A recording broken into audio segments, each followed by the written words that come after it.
আমলির কাছ থেকে তো 2 লাখ টাকা খাইছি। তাহলে এটা আমার থাকুক সিজন কোনো দাফার করে বেড়াচ্ছি। আমার ফোন ধরে না, কারণ কি?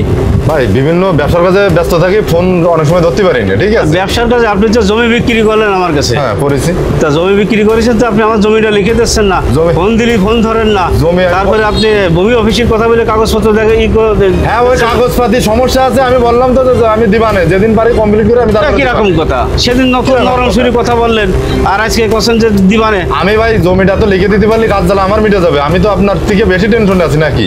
না, তা আপনি তো ফোনও ধরেন না। ফোন ধরে আমি বিভিন্ন ঝামেলায় আছি, তাই ধরতে পারি না। আমি 30-35 লাখ টাকা দিয়ে আমার কি গম আছে? আমি জমিটা লিখতে পারতেছি না। গম আপনার টেনশন করার দরকার নেই, অত যদি ব্যস্ত হন তাহলে দরকার হয় টাকা যে দামে কিনিলেন ওই দামে দরকার হয় বেঁচে দিয়ে দিবেন। ইনামুলির কাছে গেলাম, ইনামুল আমার তো দূর দূর করে তাড়াই দিল।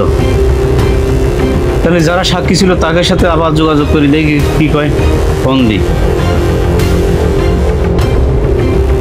দেখি ভাই বলছি কি, আমার এই একটু আসেন দিনই, আমি একটু ইনামুল রাখছি, আপনি একটু আসেন দিনই, সে জমিটা আমার লিখে দিচ্ছেন, আসেন দিনই। আচ্ছা আসেন। এবার কিরামতের একটু দিই, কারণ তো কিরামত ছিল। ভাই বলছি কি, ওই সেই ইনামুল তো আমার জমি লিখে দিচ্ছে না, ওর কাছে গেলাম, ও জমি লিখে দিচ্ছে না। তা তুই তো সাক্ষী ছিলি, একটু আয় দিনি আমার কাছে, এই দোকানে একটু আয় দিনি। ওই ইনামুলও আসতেছে, ওরা ডাকিছি, আয়। আচ্ছা ভাই, যা আপনারা তো চলে আসলেন। কি ডাক দিলেন কি দেখি বলেন, আমি ব্যস্ত আছি। ব্যস্ত না ভাই, আপনি ব্যস্ত থাকলে তো হবে না ভাই। আমি ডাকিছি যে সে নগদ টাকা শোধ করে এনেছে, জমি বিক্রি করেছে, টাকা শোধ করে এনেছে, কিন্তু এখন সে জমি দিচ্ছে না, আমারে জমি লিখে দিচ্ছে না। না না তাল ভাই না, সে জমি লিখে দেবে না, তার দোকানে গেছি, সে আমার দূর দূর করে তাড়াই দিয়েছে ভাই। এটা কেমন কথা ভাই? না না, আমি দূর করে তাড়াইনি, আমি বলেছি কাগজপাতির সমস্যা, ওইটুকু গুছায় আমি আপনার জমি রেজিস্ট্রি করে দেবো, আমি তো এই কথাই বলেছি। এখন আপনি কি বলতেছেন বলেন? ইনামুল তো জমি লিখাই দেবে, সেটা তো কথাবার্তা হয়েছে আমাদের সাথে। না, কথাবার্তা হয়েছে, আপনি ছিলেন, কিরামত ভাই ছিল, আপনারা থেকে তো কথা, আপনাদের সামনে নগদ টাকা গুলে দিছি, এখন সে জমি দেবেই না।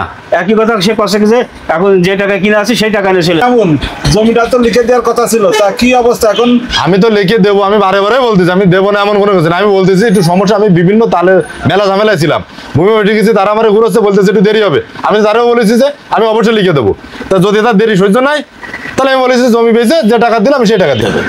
আমি জমি লিখে দেবো, আমি বলেছি ভাই, আমি দেবো না এমন কথা কোনো সময় বলি না, আমি বলেছি যে আমি জমি লিখে দেবো। কবে লিখে দিবা?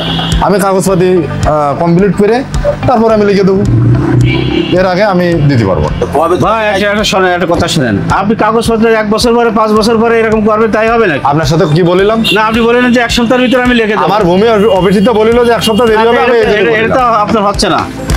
এখন না হলে আমার কিছু করার নেই ভাই বলেন, দেখেন না, আপনি একটা জিনিস বলেন, আপনি তো আমাদের মাঝে ছিলেন না প্রথম থেকে। জমি বেচিলেন? আমি তো জমি বেচেছি, এখন আমি এই মুহূর্তে আমি জমি লিখে দিতে পারবো না। কত সময় দেবে? ভাই একটা জিনিস শোনেন, বল। একটা জিনিস শোনেন, আমি জমি কিনেছি 30 লাখ টাকা, আপনার 30 লাখ টাকা আমি সেই সময় দিয়ে দিছি, আর এখন জমির দাম 60 লাখ টাকা।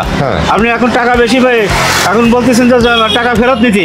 টাকা বেশি পাওয়াটা ওই সমস্ত না, আপনার যদি দেরি সহ্য নাই, যদি না পারেন আপনি টাকা নিয়ে নিলেন, ব্যাস। আমি এই মুহূর্তে কাগজপাতি ওকে না করে আমি জমি লিখতে পারবো না।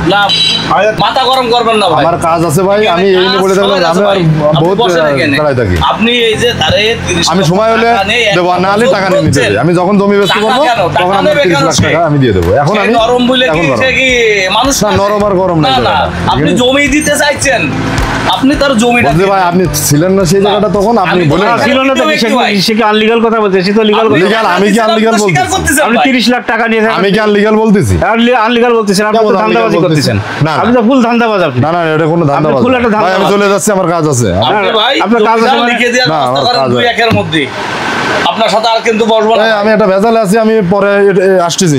হ্যাঁ ভাই আপনি আমি যেটা বলেছি ওইটাই করবো, তার কিছু করতে হবে। আমাদের সমাজে এইরকম অনেক লোক আছে, তারা এইরকম ধান্দাবাজি করে। তাই আপনি যখন জমি কিনবেন বা কোনো প্লট কিনবেন, অবশ্যই তার কাগজপত্র দেখে, জেনুইন কাগজপত্র দেখে তারপরে সিদ্ধান্ত নেবেন, তা না হলে আমার মতন এইরকম ধরা খাবেন। তাই সকলেই সাবধান, কাগজপত্র দেখেন, জায়গা জমি কিনেন। ভালো থাকবেন সবাই। ভিডিওটি যদি ভালো লেগে থাকে